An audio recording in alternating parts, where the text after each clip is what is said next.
ka palang binatbat.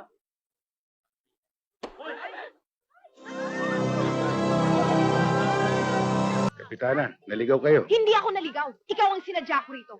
Para linawin ang mga pambabastos na ginawa mo sa akin. Ha? Anong pambabastos ang ginawa ko Bakit mo ipinagkakalat na nagkakandara pa ako ng pag-ibig sa'yo? Bakit? Sino ka? Ano ka? Akala mo siguro napakaganda mo lalaki para maloko ako sa'yo. Hoy, no way. Hindi ako yung tipong babaeng mababaliw sa'yo. Kapitana, nakatingin sa atin yung mga tao. Huwag tayo magskandalo rito. Ano skandalo? Wala akong pakialam. Akala ko ba we have a democracy?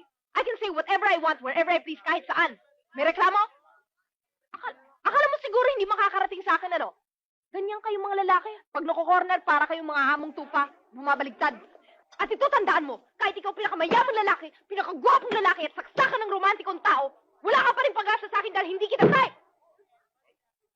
Aba, teka, ang sinabi ko lang, maalat yung adobong linuto mo.